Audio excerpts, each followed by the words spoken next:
오늘 하나님께서 우리에게 주시는 말씀은 로마서 5장 12절부터 21절 말씀입니다.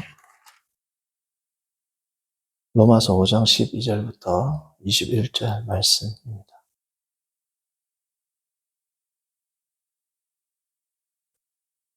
한 절씩 교독합니다. 그러므로 한 사람으로 말미암아 죄가 세상에 들어오고 죄로 말미암아 사망이 들어왔나니 이와 같이 모든 사람이 죄를 지었으므로 사망이 모든 사람에게 이르렀느니라. 내가 율법이 있기 전에도 세상에 있었으나 율법이 없을 때에는 죄를 죄로 여기지 아니하였느니라.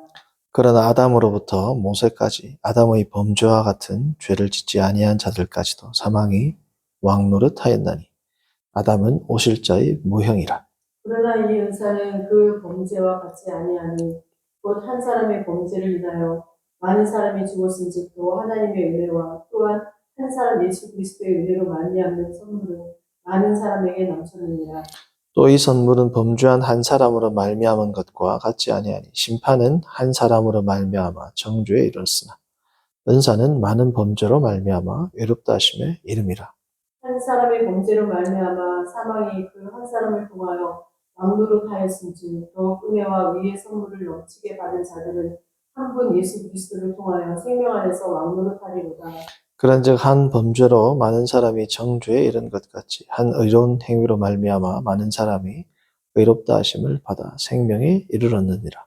한 사람이 순종하지 아니함으로 많은 사람이 죄인 되는 것 같이 한 사람이 순종하심으로 많은 사람이 의인이 되리라. 율법이 들어온 것은 범죄를 더하게 하려 함이라. 그러나 죄가 더한 곳에 은혜가 더욱 넘쳤나니 이는 죄가 사망 안에서 왕노릇한 것 같이 은혜도 또한 의로 말미암아 왕노릇하여 우리 주 예수 그리스도로 말미암아 영생에 이르게 하려 함이라. 아멘.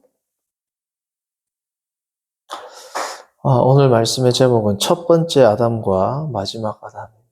첫 번째 아담.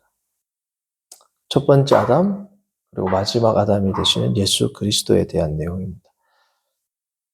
우리가 지금 이제 살펴보게 될 5장, 지난주부터 살펴봤는데, 5장부터 8장까지는 성도의 현재의 삶과 미래적 칭의에 대해 주로 이제 주안점을 두었다라고 말씀드렸습니다. 물론 과거적 칭의도 있지만 강조는 이제 4장까지가 되고 5장에는 이제 곳곳에 나오긴 하지만 주 강조는 지금 현재적 칭의와 미래적 칭의, 특별히 더 큰 강조는 어디다? 현재적 이 삶에 주안점을 두고 있습니다. 물론 이제 정점은 미래적 칭의에 가게 되겠죠. 소위 예수 그리스도 안에서 구원받은 자로서의 삶과 마지막 완성될 그 구원의 삶 가운데 있는 모든 삶에 대한 설명을 하고 있는 것이 5장부터 8장입니다.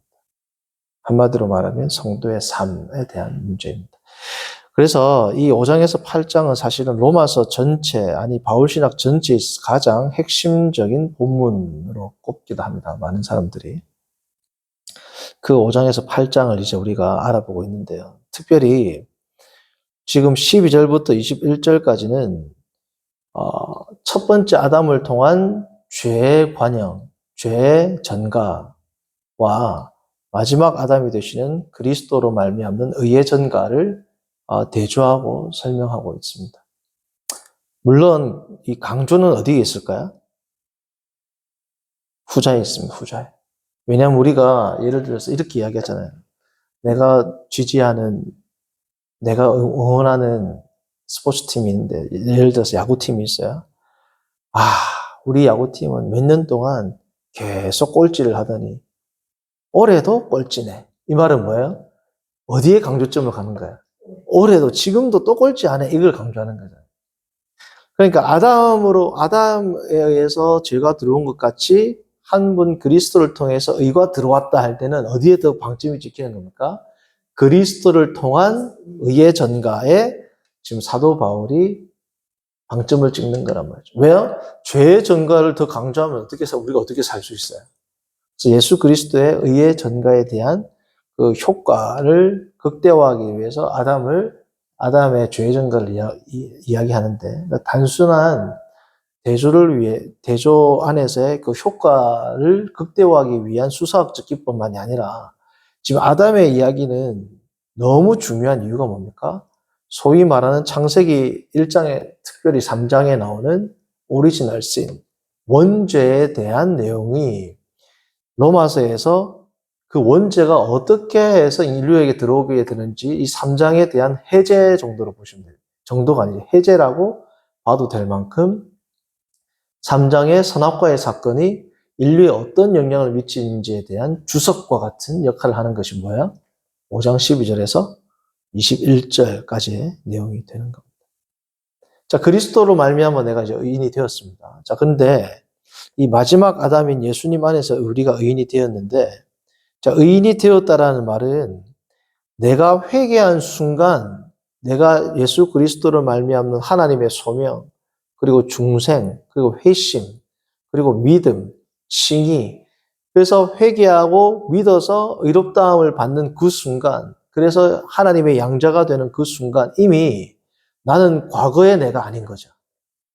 1분 전 내가 아니란 말이죠. 내가 회개하는 순간 나는 이미 과거의 내가 이제 아닌 겁니다. 자, 그런데 그렇다고 해서 과거의 나와 또 다른 것도 아니죠.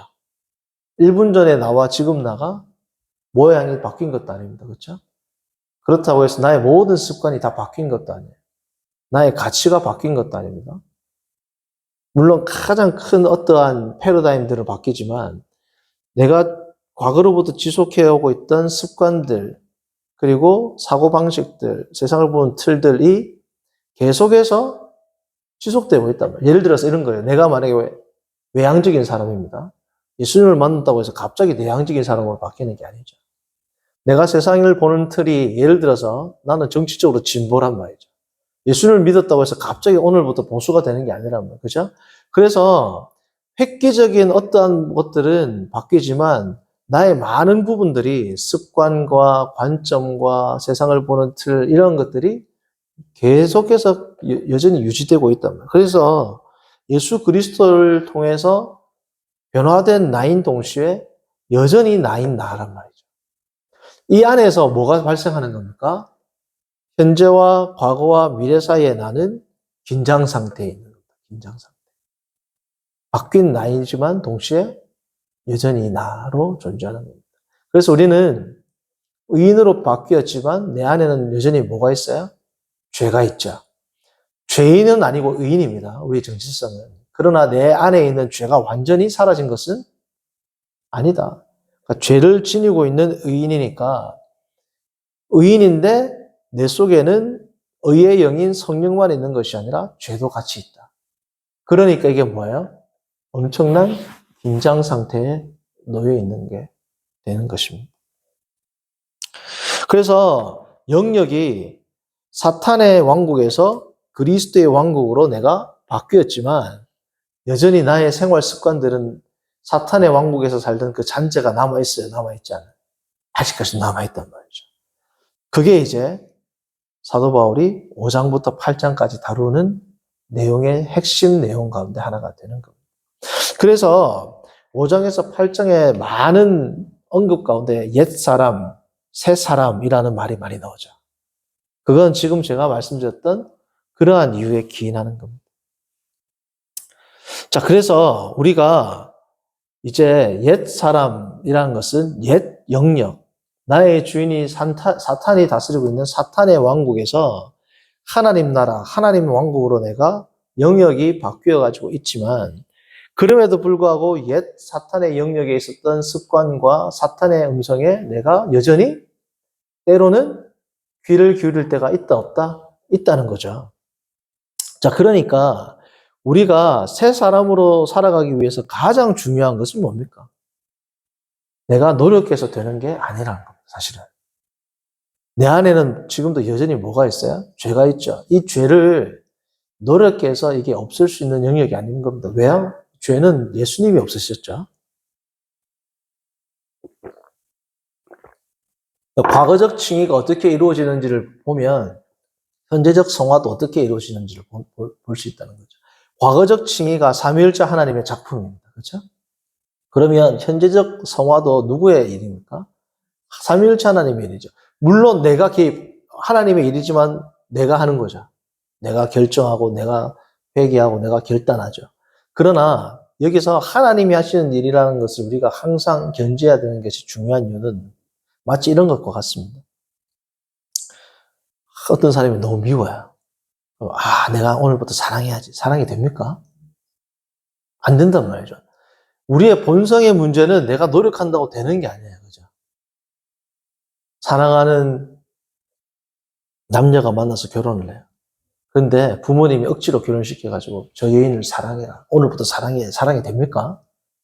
안 된단 말이죠. 그러니까 우리가 새로운 영역에 산다. 여기에 큰 영적인 진리가 숨어 있습니다. 새로운 영역, 과거의 영역에서 새로운 영역, old realm에서 new realm으로 우리가 옮겨져 왔다면 우리가 예를 들어서 원수를 사랑하는 삶을 살기 위해서는 사랑하기 위해 노력하는 것 전에 더 근본적으로 어떻게 해야 돼요? 그리스도 안에, 그 영역 안에 머무르면 되는 겁니다. 자, 과거에는 이 사람이 싫었어요. 우리가 드라마 보면 많이 나오잖아요. 과거에는 너무너무 싫고 원수 같고 원수도 이런 원수가 없어. 근데 드라마 보면 몇 년 후 돼 있으면 어떻게 돼 있어요? 둘이 결혼해가지고 애 놓고 살고 있단 말이죠. 자, 그러면 어떻게 해가지고 그 일이 일어나는 거야? 노력해가지고 내가 너를 좋아해야지 된 게 아니라 어느 순간 사랑이 생긴 겁니다. 사랑의 마음, 이 본성의 변화는 어디에서 이루어지는 거예요? 내가 어디 안에 있느냐에 따라서 바뀌는 거예요. 그래서 내가 죄를 짓지 않고 의를 행하고 하나님의 말씀대로 행하기 위해서 내가 오늘도 하나님의 말씀을 지켜야지. 이것보다 더 근본적으로 내가 선행해야 될 것이 뭐다? 하나님 안에, 그리스도 안에, 성령 안에 내가 머무는 삶입니다. 그 머무는 삶을 통하면 자연스럽게 뭐가 맺히게 돼요? 열매가 맺히게 되는 거죠. 그래서 옛 아담과 그리고 마지막 아담이 주는 우리의 교훈은 뭐다? 결국은 이게 어느 영역에 속해 있느냐의 문제인 겁니다. 성도님들, 그래서 우리가 오늘도 이번 주도 주 안에서 주님께 영광 돌리는 삶을 살기 위해서는 먼저 뭐가 선행되어야 된다? 가장 중요한 것이 내가 주의 말씀 안에, 내가 주님의 영역 안에 거하는 것이 가장 중요하다. 이게 돼야 그 다음 뭐가 열려요? 성령의 열매가 맺힌다. 그래서 오늘도 우리가 이번 한 주간도 주 안에서 주와 동행하며 주 안에 머물므로 새로운 영역, 새로운 왕국, 이걸 성경에서는 뭐라 그래요? 이게 천국인 겁니다. 이게 하나님 나라예요. 사탄의 나라에서 하나님의 나라로 옮겨진 백성답게 주님께 영광 돌리고 살아가는 저와 여러분들 되기를 바랍니다. 거룩하신 하나님 아버지, 오늘 우리가 로마서의 말씀을 통해서 12절에서 21절까지 교리적으로는 죄의 전가와 의의 전가, 인죄론을 다루는 아주 첨예하고 중요한 그러한 본문이지만 오늘은 큰 틀을 우리가 다루었습니다. 하나님, 우리가 이제는 더 이상 과거의 나가 아니라 지금은 그리스도인으로 바뀐 나인 것을 알고 오늘도 그리스도를 주로 섬기고 예수님을 나의 마음의 좌소의 왕으로 모시어 성령의 열매를 맺어가는 모든 권속들, 성도들 되도록 인도하여 주옵소서. 예수님의 이름으로 기도합니다. 아멘.